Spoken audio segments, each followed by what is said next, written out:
Dimension Magazine. Bref de maturité.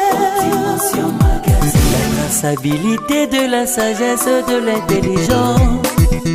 Bokundolia, Boigna Peya Mayele, avec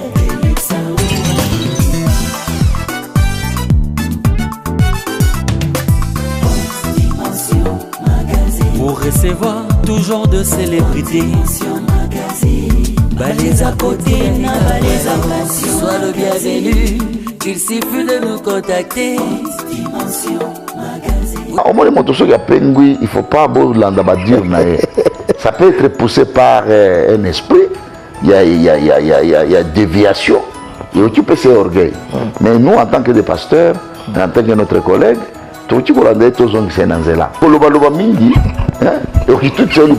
ça veut dire faire les focaux, tout les mandats, à tout les bakou. Mais Branham n'est pas Jésus-Christ. Nous sommes des réconciliateurs. Comme Christ est venu réconcilier le monde, c'est-à-dire les païens avec Dieu, les pécheurs avec Dieu, nous aussi, nous sommes en train de faire notre rôle de réconcilier les gens. Faire des focaux au salière. Continuité, il y a mission à Christ, c'est le Saint-Esprit. Na routine de la bino, na routine bino bana étiqueté, na routine de la bino musungi. Musungi wana nde akoya, akotangi sabino, akorévéler bino. Oui. Dans mon tour de bâté Branham, a comme Jésus-Christ a dit, on y est Saint-Esprit. C'est le Saint-Esprit maintenant qui fait la mission de Jésus-Christ. N'a pas apôtre, n'a pas docteur, n'a pas prophète, n'a pas évangéliste, n'a pas pasteur. C'est le Saint-Esprit. Frère Bifoko, il y a un esprit de la déviation qui l'a poussé à parler. Il y a Makamo Yaloba qui n'a lingala. Tout l'imbisaye, tout sengaye, à senga pardon et pas en zambe. Et à retirer malobanaye, il faut tout tourner page, tout tourner à son grand zambe. Vous apprenez que nous faisons ça, il faut connaître. Alors oui, Branham, Jésus a terminé sa mission. Mais à cause de Branham, à cause de la Branham, frère, c'est pas trop plus sur le moment où on a mis sur ce jour de là. Ce qu'on va originer, on va mettre dans le souci. Donc c'est bien. On se voit ce qu'on va faire. Le Saint-Esprit. Il y a pour filtrer. Il y a pour discerner. Bateau, on va déployer n'a pas de zéro. Ce qu'on va faire à l'origine, il y a pas de divine. Il y a des divinations. On sent de la personne. On sent de la personne. Il y a une autre vérité. Le monde nous dit. Oh, il y a son sondé le cœur.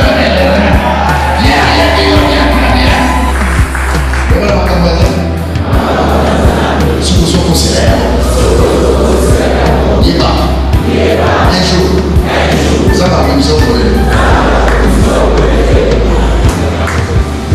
Branham a suivi sur Jésus. Branham a financé.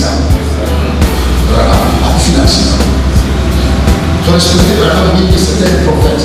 Branham était prophète.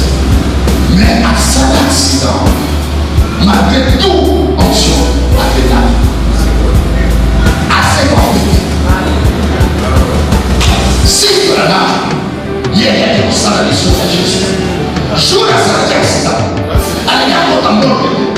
Attends, allez, à la cimetière. 3 jours après, allez, à 5 mois. Allez, à 5 mois. Détruisez votre matin. Branham a suivi sur Jésus.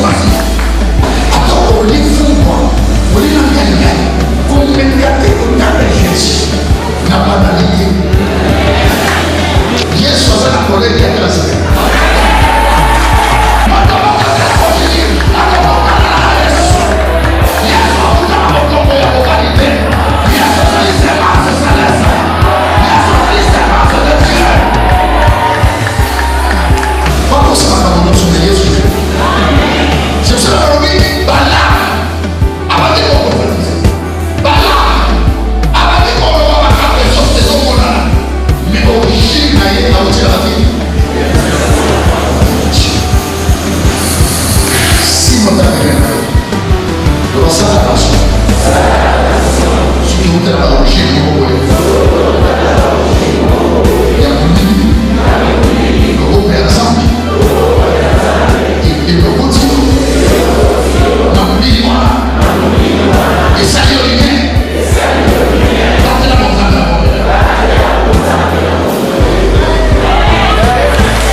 Mesdames et messieurs, très chers téléspectateurs de Couleur Télévision, cette soirée, nous avons l'honneur, c'est un grand privilège de recevoir l'homme du Dieu, l'homme de la délivrance intégrale, l'ambassadeur universel de la paix, l'apôtre William Moutinho. Nous allons essayer quand même de parler de tout et de rien. Ils ont l'actualité dans Bisson Mboka Congo, même dans l'Italie.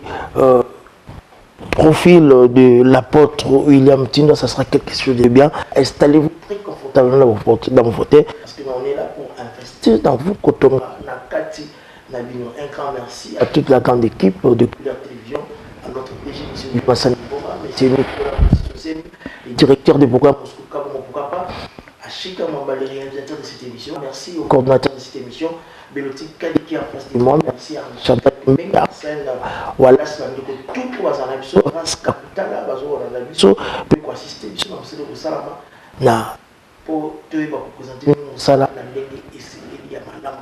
Mais avant tout cela, je dois vous poser ces vidéos et puis on se touche après pour la continuité de ces grands magazines au dimanche. Aujourd'hui, Jésus a terminé sa course en entrant dans un homme appelé William Marion Branham. C'est la forme physique. Donnez-moi un amen pour que je prêche. Oya boye tali. Oya boye tali. Oya boye tali. Le frère Lifogo a dit, il est interdit dans cette église de chanter ces chansons. Quelqu'un ne peut pas se lever et dire que Jésus-Christ a fini son voyage et s'est incarné dans Branham. Il n'y a rien de stupide que j'ai écouté toute ma vie. Branham c'est un grand prophète. Branham is a great prophet. Mais il est Branham. But he's still Branham. Mais notre Dieu, our God, c'est Jésus-Christ. It's Jesus Christ. Oh, Dieu a fini sa course dans un corps. God finishes running in the body. Physique. Physical body. William Marion Branham. William Branham. C'est faux. That's false. Archi faux. It's a false.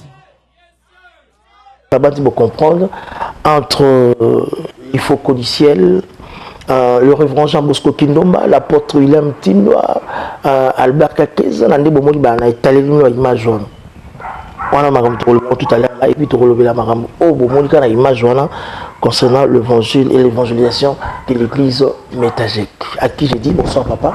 Bonsoir. À CB Makas encore de plus à ces grands magazines haute dimension, preuve de maturité en direct des Couleurs Télévision.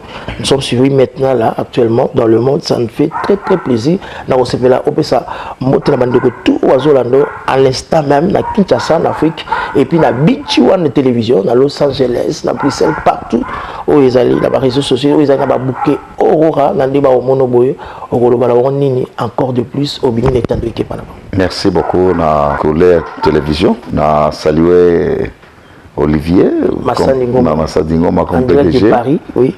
En tout cas, tu apprécier courage encore et à continuer na télé où ils ont l'accès ils ont présenté sur le monde. Na apprécié na grâce Kakutala. Oui. Na réalisateur Nyonso. Shigamwamba, tout le monde. Votre fils Arsène Wallace.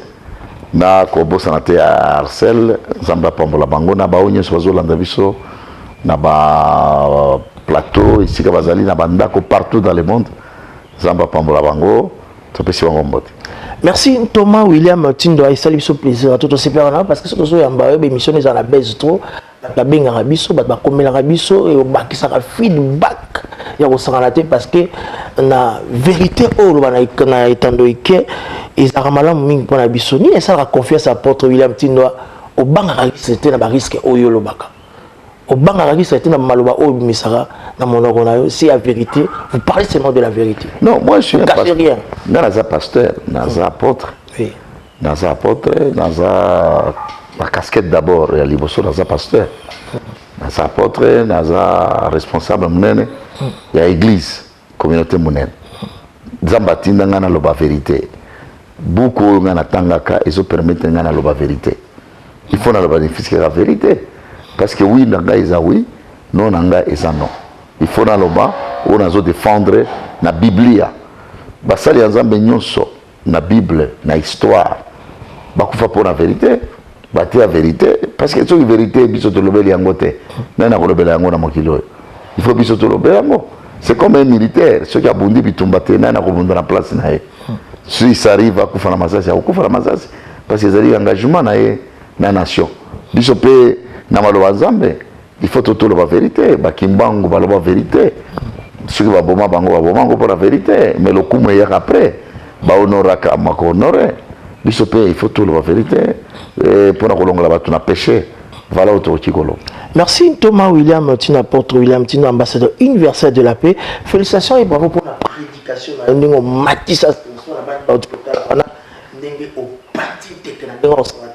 Il faut au santé aussi là avec la parole dans sa profondeur et puis la condition physique. Papa, est-ce que vous avez la jeunesse n'a pratiqué le sport? Ils ont un homme de Dieu avec ça sport. Bon, d'abord condition physique de Aliboso, c'est l'énergie spirituelle, c'est la force, c'est l'onction. Tu vois, ceux qui onctuent, il y a une montée, c'est qu'il y a une dimension. La dimension côté, il y a énergie, il faut dépasser. C'est comme Jésus-Christ était en Azuye Koulousou. Azoke Nanango Namo Golgoth. Ce que Tamboli place ou Moningomba. Parce qu'ils ont pente. Mais comment on a moto qui l'a dit au salaborité. À ça, il y a une énergie en Zambé. En tant que Zambé, ça, il y a une énergie spirituelle. Ce que tu as place Jésus-Christ, à ça, là, jeûne à 40 jours, 40 nuits. Tout le monde a pris une distance parce que vous étiez aussi en Israël. Oui, on a place où on a moto, qui l'a dit au vent de la place où on a 40 jours et 40 nuits. Parce que moi, il y a place où on a. Mali, il y a beaucoup de la place où on a. Au Kokate. Mais Yesu à Salango, avec quelle nature? C'était la nature divine. Alors, Bishop étant en nature divine, il y a un lata mosali en Zambé. Au moment avant dit que le makamozusu a comme souple na monoko, avant dit que ganga, aux sentir que c'est pas lui. Il y a quelque chose qui est en train de lui pousser. À ça la makambo ya zosala. Ils ont bien mosali en Zambé pour ça sport, vous pratiquez. Oui, bon, gana na bomwana na sala sport.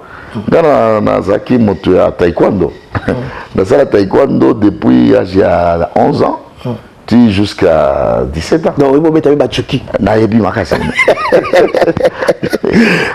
Ça me fait très plaisir, l'apôtre William Tindo. Tout à l'heure, tu as une image. Il y a tout à faire les faux policiers. Ils ont tout mis ça. Ils ont tout Afrique,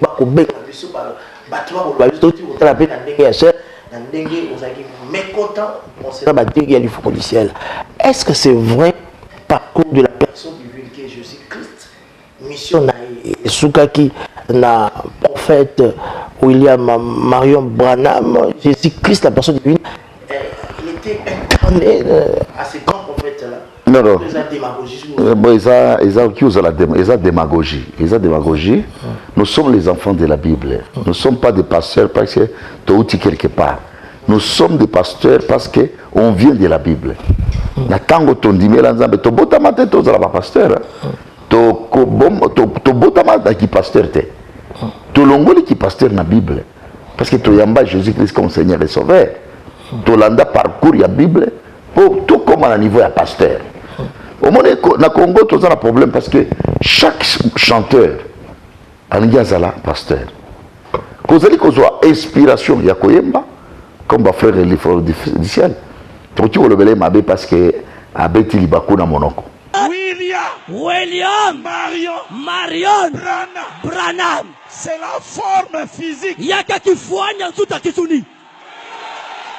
Donnez-moi un amen pour que je prêche. Je l'appelle sa mère Samoulonga. Oya boye talié. En ce moment-là, c'est ça, les Congolais, on s'est écrasé trop. Tout comme à un niveau qu'on s'est préservé. Mon toabé t'a rappelé Libaku. Ce qui m'a dit Libaku, beaucoup de choses sont au chapiteau. Bobo sana makambo soit sala pour na Libaku ou yabeti ya le monoko. Il y a moyen ya kolandaye à Toubela. Et vous à retirer Maloba. Sans reconnaître un outil. Bon, ce que sont retirés, on m'a dit que mona makambo to ki osala pour nae na koloba. Mais na makambo kolobaki frère les foko a tout il baku yemoko alobaki tokoki kosala mabe mpe tokoki kogome crayon na gome yalobaki c'est-à-dire azwa gome agome makambo ya sali bakoki kotolérer ça mais na ndenge bazoloba oyo akoboya aboyi na il faut pas omoni moto soki apengwi il faut pas bolanda badire na ye ça peut être poussé par un esprit il y a déviation et aussi peut c'est orgueil mais nous en tant que des pasteurs en tant que notre collègue tokoki kolanda ye tozongisa na nzela surtout babranamiste non si pentecôtiste moi je suis pentecôtiste dans manzembo na ye nakoki koefase nyonso asala na baannée passé mpo na libaku ya tuti nakozongisa ye na bible tokei na bible bible elobi na Jean chapitre 14 Jésus-Christ alobi akei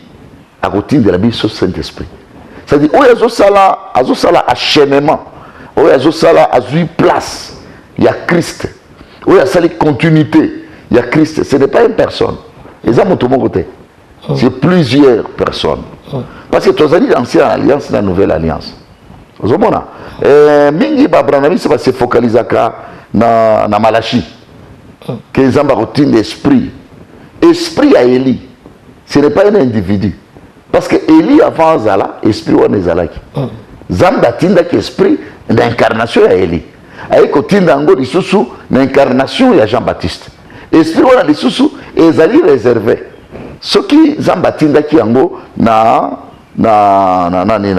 Branham pour aya kopesa éclaircissement aya korévéler Bible tokoki koloba yango mais un prophète ce n'est pas Jésus prophète Branham asali continuité ya mission mais alors Malachi bapesa yango pour l'année Élie ce n'est pas Jésus Jean-Baptiste ce n'est pas Jésus même Élie oyakoya ce n'est pas Jésus alors il faut distinguer entre prophète et Christ Jésus alors oye kosala continuité il y a ministère il y a Christ c'est le Saint-Esprit c'est le jour du Pentecôte na jour ya Pentecôte bato basali continuité il y a mission ya Christ d'abord c'est les apôtres Bible lobby notre fondement est basé sur les enseignements des prophètes et des apôtres ozomona la Bible notre fondement notre fondation est sur les enseignements des apôtres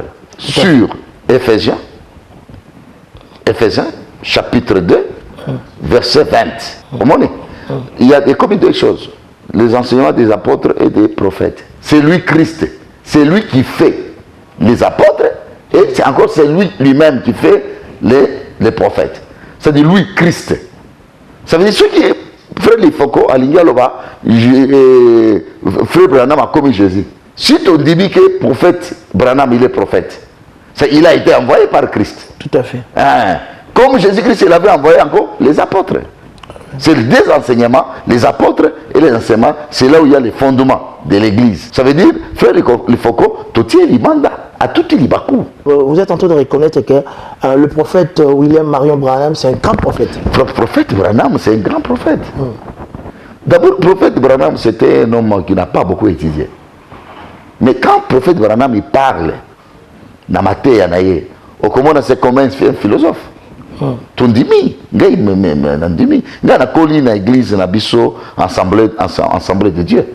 Assemblée pentecôtiste na Likasi il y a frère Kienge na pasteur Kazadi na Charles Ilunga bango de ba père spirituel na biso koko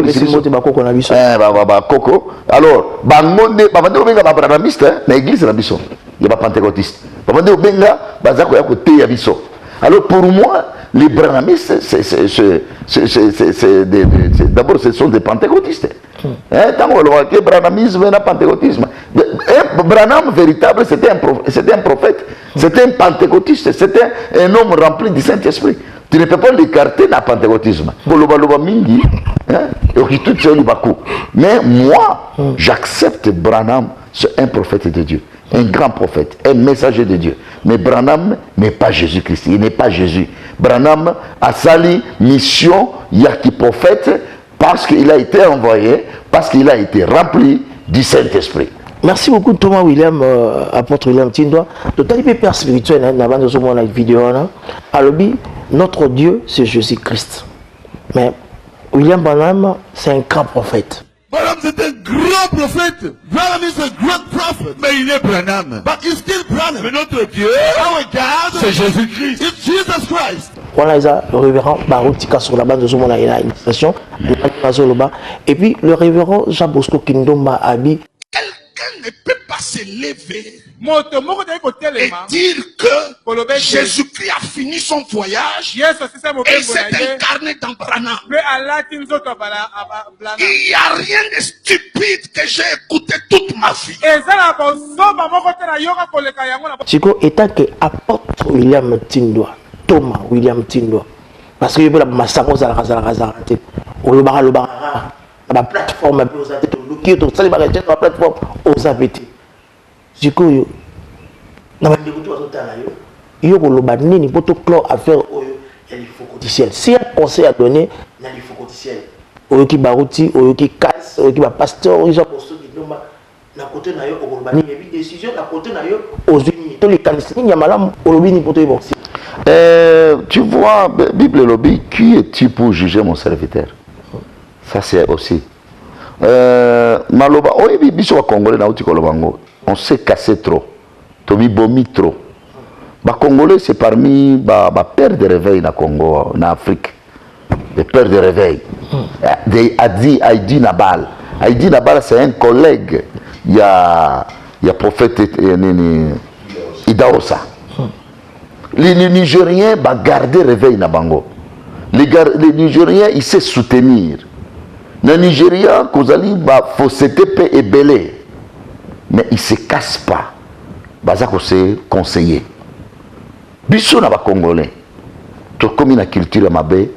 Il y a commandé d'abord entre nous pasteurs. Est-ce que pasteur Moninga na okiolo ba bozoba? Non. Quand même il faut parler avec un peu d'amour. Il faut parler avec un peu d'amour. Ce que Moninga na bien tout dit libako. Montonyo soit tout à libako. Il faut lingaye. Bible lui quand on s'approche na moto ya pengui, il faut s'approcher avec l'amour. Il faut s'approcher avec l'amour. Faire le faucon du ciel, on ne peut pas nier qu'il n'est pas serviteur de Dieu. Après, on ne peut pas dire que Baba de notre yoka yangote. Non, non. Alors, ça va se repentir les lots. Malobana yo prononcer, yo retire la mona balabala. Il faut s'approcher avec l'amour. Hein? Il faut s'approcher avec l'amour. Pembeni ya moto ya pengui. Jésus-Christ a levé ceux qui, aux années la 70 brebis, moko a pengui, au côté kabawe pour que de golukaye. Biso to ba Congolais to comme un esprit, ce que ça na 70, a kende na ye. A comme moi na satana. Non non, tout tikana no ba au 70, to kende golukaye. Kende golukaye ça veut dire quoi? Il faut une délégation, il y a un pasteur. Hein? Il y a un branamiste d'abord parce que il faut difficile, il n'est pas pentecôtiste. Il est branamiste d'abord ça, c'est un. Ce n'est pas nous, le pasteur des réveils, des pentecôtistes, on peut lui rapprocher. Il n'est pas de notre communauté. Il n'est pas de notre philosophie. Nous sommes de la philosophie de la Bible. Si nous sommes en train de défendre, on défend la Bible. On ne défend pas leur doctrine. D'abord, dans ma doctrine, mais sur la Bible, nous avons papa nani Baruti Alobi, au moins pasteur nani Jean Bosco Kindom. Jean Bosco Kindom, c'est un évangéliste, c'est un pasteur. Et il commence à défendre sa part aussi dans la Bible. Mais il faut défendre avec l'amour pour na kobenda moto na biso azonga lisusu. Mais ko pekisa ba céder, ba tekra ngote, bo somba ngote. Ça aussi c'est la méchanceté. C'est la méchanceté parce que tu dis qu'on y était les faucons du ciel les années passées à Embalanzambe. Et vous êtes en train de dire ça parce que vous êtes un ambassadeur de la paix. Bon, je parle aussi en tant qu'ambassadeur de la paix. Je suis émotionné. Non, non, émotionné. Nanini. Émotionné, c'est parce qu'il a dérouté de la Bible. Mais il y a moyen de lui le faire remettre dans la Bible. À travers la Bible, tu peux remettre dans la Bible. Ce qui a bronché, ce qui a dépassé, ce qui a tout dit dans la Bible. Tu peux zonguer la Bible. Tu peux zonguer c'est la Bible. Pas dans la méchanceté. Mais dans la Bible, c'est comme dans la zone ici, il faut qu'on salie erreur. Continuité, il y a mission à Christ, c'est le Saint-Esprit. Na routine de la bino. Na routine de la bino va na étiqueté. nakotindela bino mosungi mosungi wana nde akoya akotangisa bino akorevele bino. Oui, cette mosungi là akiti epai ya bato nyonso, akiti epai ya motu moko te, akiti kaka epai ya Branham te.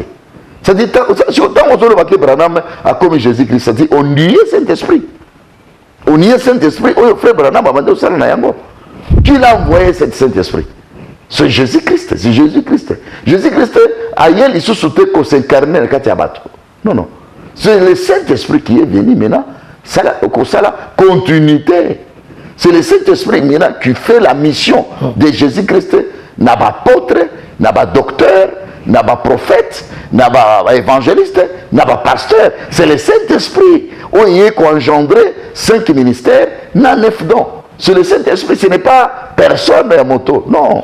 Alors, si un conseil à donner à notre frère Lifo Codiciel, le pasteur Lifo Codiciel, qu'est-ce que tu veux leur dire au travers de cet entretien? À travers cet entretien, je dis, mon frère Lifo, na lingare mingi, na lingare mingi na banzembo ya mbaka, motoroti ko niete, motoroti ko pe kolongola, ozabati na katina ete. Mais on a dit qu'on approcher que frère Lifo ou tout il bakou. Au se repentir comme au moment où la Jimmy Sogar à cela qui péché à cela qui pardon c'est fini il peut au Sénat pardon au tout c'est le bakou c'est fini au ça la continuité à ministère nayo il faut pas s'entêter au ceux qui ont commis l'orgueil il faut arrêter et que bébé c'est là yo makambo belé et bébé sa carrière nayo mais au se repentir c'est fini. Comme ça la continuité. Au benga basali nzambe au sala au ba bengi conférence de presse. Au retirer maloba au sengi basali nzambe ba prier pour nayo. Ne le réseau sala batu l'eau les continuer, l'eau les continuer. Ne le réseau sala batu o akoboya aboyina et bina di Jesus. O akoboya aboyina akolinga Jesus abe seko wapi. Oyemi lingala biso de tozo bebisango parce que toza bangala te. Bangala ezali ya bangala. Bangala biso balwake lingala ezali langue mabe ezana non. Lingala eza langue officielle eza langue kitoko. Kala mingi te mokili mobimbe ko banda ko lobaka lingala. Mais non eza prophétie. Oui, en direct de mais lingala eza langue. Eza langue partout. Eza bato mosusu ne bazaki na ba complexe ko loba lingala wote. Ko loba lingala wote. Non, c'est comme les lois bazo linga bazo ina Swahili. Ezalaki Swahili ezaki langue armée. Armée AFDL, armée mosusu bando ba linga Swahili. Et comme le rôle comme il a pas mauvais souvenir. Si bato pe data mobutu te on va ba lingala, ba moni ke miibi ba on utiliser lingala. Mais il faut tirer lingala part. Mobutu ka il parlait lingala. Lingala de Mungala ezali na respect. Na vande mingi na moleka. Moleka Zolama défunt, il parle lingala. On se sentir lingala kilo, il y a respect. Ce n'est pas lingala ya balabala. Lingala balabala ya ba shege non. Lingala ya bangala, et ça lingala respect, ça langue à respect. Mais lingala ya balabala, des offingi sa lingala. Et ça expression à s'exprimer n'avant ya nini ya bopengui. C'est comme si c'était l'homme. Non, c'est un vent. Écoutez, c'est un vent. Quand Motoza na Manduki abeti Masasi, pas. Bobilo se bokoya, bosala étude sur pourquoi Grachaki. Il y a un esprit qui l'anime. Frère Lifoko, il y a un esprit de la déviation qui l'a poussé à parler. Yamakamo Yaloba qui n'a lingala. Tolimbisaye, Tosengaye, Asenga pardon et pas Nzambe, et pas Batute, Asenga pas Batou, et à retirer Malobanaye. C'est ce que moi je peux dire en tant que pasteur, apôtre, un grand pasteur et un grand communauté, ambassadeur surtout. Nous sommes ambassadeurs universels de la paix. Après, nous sommes les ambassadeurs de Christ. Tu vois? Bibliquement, nous sommes des ambassadeurs de Christ. Nous sommes des réconciliateurs. Comme Christ est venu réconcilier le monde, c'est-à-dire les païens avec Dieu, les pécheurs avec Dieu, nous aussi, nous sommes en train de faire notre rôle de réconcilier les gens. Par pour boire mafuta ya moto, boire essence na makamba parce que peut ça va te beler. Il faut tourner page, te aller à Zongela Nzambe.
Yeshua Mashiach. Yeshua Mashiach. God bless China. God bless Congo. God bless France. God bless Panama. Amen. God bless Nepal. Amen. God bless Brazil. God bless Israel. Amen.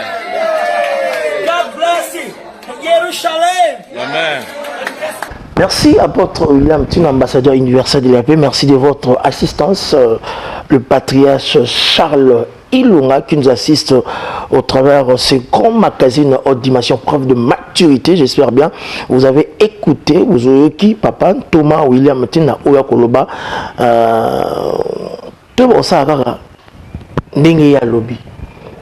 l'apôtre William Tin, il reconnaît notre frère Lifeko Asumuki à Pengui, mais on peut aussi le récupérer pour y avoir Nantela.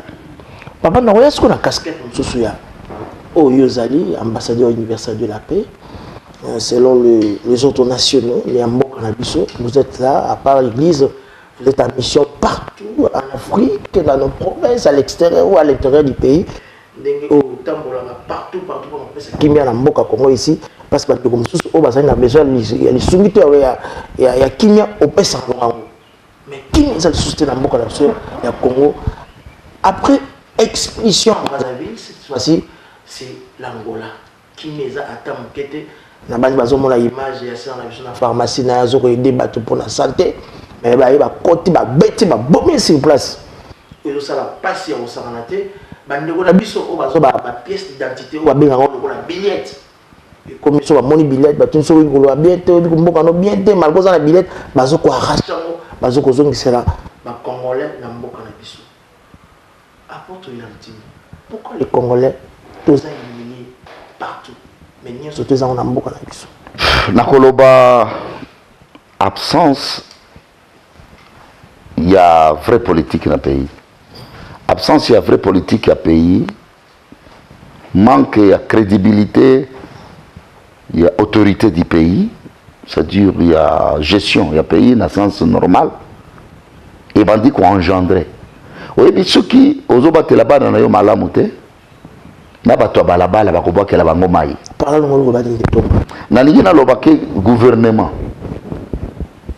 Et ça, la philosophie, il y a politique dans Bango pour préserver la dignité du peuple congolais. C'est pas ça, nous quand on a ça va tout bien sur bazola na biso, ba les encontrer, ba les enquêtes aussi mais aussi sur cette vie na vie na quotidiennement, ça nous fait très plaisir en fait que on fongolera bateau mémoire et ça va biso madame. Papa, aux habitants de Kinshasa, aux habitants d'Israël, pasteur, certaines personnes disaient, ah, mais l'apôtre, il y a une maman idolâtre, comme les idolâtres, auquel Israël, au Tamboli, au Pessimakou, à Lola, ensuite au Zonio, au Congo, maintenant, on espérait que mon Israël, mais mon Israël, nous sommes séparés ici, nous sommes séparés dans la montée, nous sommes appuyer, on commence à vacuum, à Italie idolâtre, dans le Congo. Est-ce que c'est vrai ça ou c'est autre chose? Bon, nous comprendre que dans Israël est comme idolâtrie. Mais pour la Bible, il y a Israël, et l'idolâtrie. On ne peut pas parler de Dieu, on ne peut pas parler de la Bible, ceux qui te parlaient Israël. Comment? Saint Paul, ceux qui te le Saint-Pierre, ton Dieu, Saint Paul, ceux qui te le Saint-Pierre. Quand tu le Saint-Pierre, tu le appelles Saint-Jean. Quand tu le Saint-Jean, tu le appelles Saint-Marc. C'est l'idéologie, c'est les fondements. La Bible est un livre où tu es dans l'Occident, et où tu es en Europe, et où tu es dans Moyen-Orient. Dans Moyen-Orient, l'histoire de la Bible est où tu es dans Palestine, dans Israël, dans Nazareth, dans Bethléem, dans Jérusalem, dans la province de Galilée. C'est là où l'histoire de la Bible est où tu es. Yo pasteur, tu n'as pas droit. Il y a comprendre que boya Dieu Israël. Ce que boya Israël, boya Bible. On dit boya la Bible. Parce que Jésus au pays, à Botaba en Israël, dans Bethléem. Azamuto Nazareth.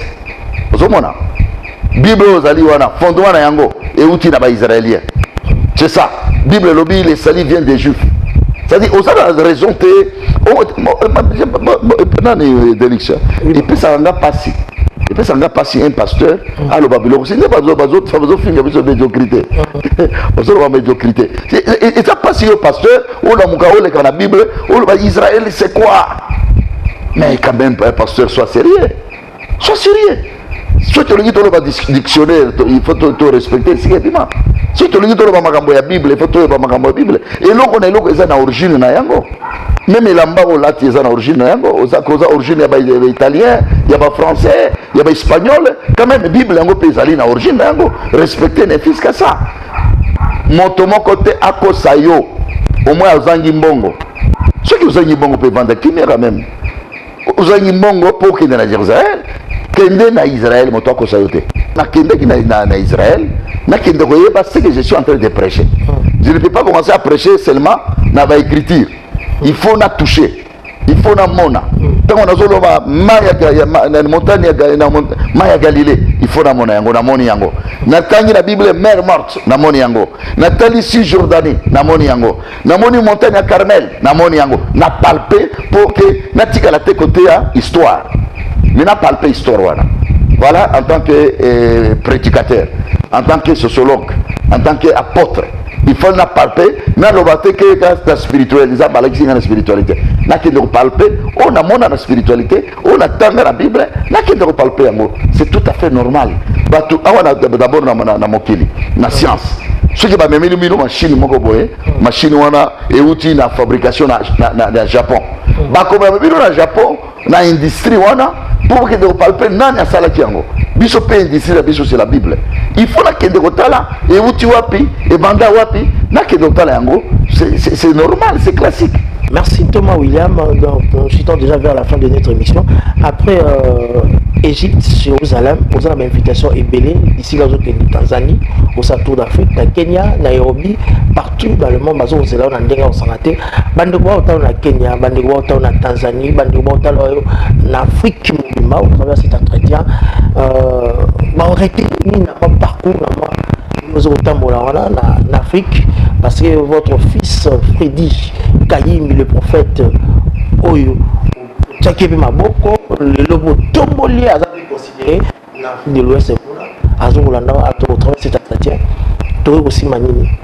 Bon, na zoki na ba invitation moi na biso Freddy Kayim Azali c'est parmi les grands journalistes bien bato balingaki babengisa ba américain ba ya kobeta wa catch c'est parmi il qui a travaillé mingi na ba chaîne ya papa mukuna ayaki sur mon église mais nzamba ko bongo la pesi papa d'abord as un pasteur la famille na baza ba pasteur baza ba sali ensemble bazo travailler na ba serviteurs différents mais na tabernacle ay kozwa ngolu moko ay kozwa grâce moko boy ake na Tanzanie abando kende na Londres azoki na Londres pour kende États-Unis mais Nzambe alobela avec précision alobela ye azwi mafuta wana lelo c'est un grand serviteur honoré aza mwana moko oyo asali makambo minene azoya awa nazoyamba ye awa azoya kosala une semaine akoteya na télévision couleur TV akosala baaction na église na biso aza kohonoré biso c'est parmi bagarçon oyo bazobate la crédibilité ya bacongolais na mboka ya Tanzanie tozala baconférence na Kenya tokokende na bino nyonso tokende kuna tokende koteya sango malamu voilà c'est la parole de Dieu, c'est la force de Dieu, c'est l'évangile. Allez partout dans le monde prêcher la bonne nouvelle. Voilà. Donc tu réponds. Merci. Comme je vous avais à la fin de notre émission, papa, actuellement, aux aussi, le rêve, vous expliquez comment la dimension surtout. Au bout de tout un peu dans moi ignorance. Pourquoi seulement les côtes aux alliés? Eh bon, mon toyo sur la mokilaza na rêve na yango. C'est pour cela même nazolo ba politicien congolais. Rêve na bango sur Congo bazo mona nini? Un politicien congolais. Ozolinga okende ko postuler, ozolinga ozala député. Rêve no ezanini par exemple. Mon toyo sur la mokilaza na rêve. Koza rêve tolotaka. Ozolota mabe kolota ozolota mabe ezola kisa état ya esprit na yo. C'est tu es agressé quelque part. Olota bandoto ya ba mari de nuit, bazo kimisa yo, ezola kisa ke vie na yo, spiritualité na yo, ezali oppressé quelque part. Kozali pe bandoto osusu oloti boye, Nzamba lobaka tantôt, lobaka ndoto na vision, Nzamba lobaka. D'une manière d'une autre, Nzamba lobaka. Alors il faut oyeba ndoto ça très important. Joseph alonga pona ndoto. Égypte ezalaki préservé à cause ya ndoto ya Pharaon et pouvoir ya Nebukadnezar et panzana na ndoto c'est-à-dire ndoto c'est très important na vie hein muto ayebisaki parce que olataki ndoto okanisaki mingi nde oloti non soki omoni ndoto moko mbeteni lolamuki yango eza très important na domaine spirituel parce que na état ya moto azali na état physique na état spirituel soki ozali na bandoto olotaka ya mabe il faut luka pasteur na yo a prier pour na yo a délivrer yo olote bandoto moko boye il faut kutana na basage basali ya Nzambe oza bapesi interprétation ya bandoto comme Joseph Nzambe apesa bango esprit interprétation comme Daniel apesa bango interprétation tolingi to expliquer mystère ya rêve hein rêve nocturne rêve ya ambition rêve ya vision rêve ya pensée tout ça qu'on doit expliquer les mystères des rêves.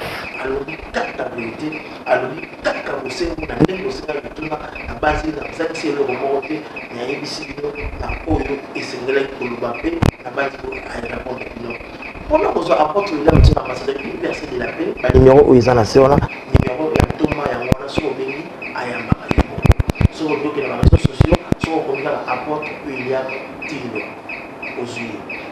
Sur la couleur télévision, on a petit point de toujours dans Luxembourg, à Los Angeles, na bouquet au là, bien toujours dans la mission à Deluxe à l'hôtel parce qu'il y a un peu de l'eau et ça me paie et combien la vacuum na Métatech TV où il s'agit chaîne officielle il y a mon celui là on vous a des informations surtout Italie église tabernacle la culte la terminale la déplacement la pétition et l'Enguelola il y a Israël, Jérusalem, la page officielle, il y a Facebook, ma photo là énervé. Merci à mon frère et confrère Didi Mayemba, l'encouragement, dans le niveau public, dans le niveau et ça les plaisir. Là, je profite aussi pour saluer le révérend, l'apôtre Léopold Mutombo, Kalomo, Obetopesi Mbote. Justement, parce que les 23 ce sont des élections à bon, c'est un patriote aussi. Nazoloba, ba Congolais, boyeba nani boko voter, nani boko voter te. Ba influencer yote na parti politique na yo, ba influencer yote na mouvement moko sengolo, opona oyo eloko oyo utana rêve na yo. Na rêve na yo. Rêve nini ozala kango na image ya politicien nini oya okiko soutenir rêve na yo. Ya mibale, biso ba Congolais tokomi ba tout moko ridiculiser partout. Mais il faut voyez que la science est confirmée que place nyonso mai ekosilaka na Congo eko se retrouvaka pétrole tango ekosila mokili mobimba na Congo eko se retrouver richesse nyonso mokili tango ekosila eko se retrouver ba israélien balobi parmi 12 pierres il y a 2 pierres et se retrouver kaka na Congo 10 pierres peuvent se retrouver dans le monde entier mais 2 pierres kaka na Congo kaka na Congo c'est-à-dire Congo ezali pays politique ezali pays béni de Dieu mais ceux que moni bazo benga na bino na Bangola boya kozonga na mboka na bino bozonga na mboka na bino boya kokata bilanga oui carte ya Congo na Israël tomoni carte ya Congo na Capernaum na temple ya Capernaum tomoni yango carte ya apparaître c'est-à-dire botika ba benga na biso botika ba beta biso mais un jour mokili za ya bangote mokili oyo biso toza na se ya moi moto maîtriser mystère ya vie na mokili azate ata otangi ndenge nini ata olamusaka nini nani ayebaki ke baaméricain bakende kodefa mbongo epa bachinois nani ayebaki moto ayebaki te Chine ezalaki bapays moko sous-développé lelo ekomi développé nakoki kosambela biso bapasteur tozala na bomoko tose divise te parce que biso nde totikali na trompete ya suka ya koteya mitema ya bapoliticien ya koteya bandeko na biso baza kondi okoma nzambe areconforte bango voilà nzambe apambola bino bana tabernacle bino moko kaka boyebi apôtre Tindo William Bukole Budia Diabukwa 6600 volts le champion pour continuer kaka pour soutenir kaka le bendele ka likolo ya 7 chandeliers nzambe apambola bino oyo nyonso aza na prison nzambe abatela yo nzambe akotela yo nzambe alobela yo oyo aza na hôpital nzambe abikisa yo baoyo bazosouffrir na bafrontière nzambe akotela bino makambo akota mpe nzambe alamusa bapoliticien oyo baza komona dignité ya pays balobela bato oyo bakotisa politique ya malamu pour la dignité ya République démocratique du Congo. Que Dieu vous bénisse. Mesdames et messieurs, c'était l'ange de l'église Mission Tabernacle Jésus-Christ, notre père spirituel, papa ya bana Congo, papa ya bilenge, papa ya ba mama, papa ya bandeko tout na mboka la Congo. Mesdames et messieurs, ce sont les basenga na makambo onini ezali awa. Retrouvez l'apôtre William Tindwa à ce numéro-là qui est au bas de votre poste téléviseur. Bino batuzo télévision, s'abonner massivement à la page officielle na chaîne na Métagec TV, na Deluxe Arlo TV, na BG One de télévision, ça sera quelque chose de bien. Et mesdames et messieurs, comprenez, j'ai dit, j'ai parlé, j'ai fini, faire des citations. Encore une fois, papa, merci beaucoup. Merci beaucoup. Que Dieu, ciao. Ciao.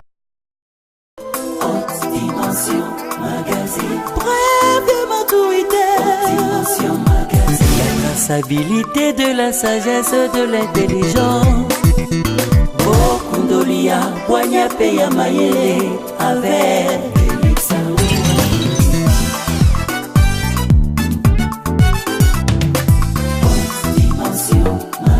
pour recevoir toujours de célébrités. Balais à côté, na balais à Kati. Sois le bienvenu, il suffit de nous contacter. Dimension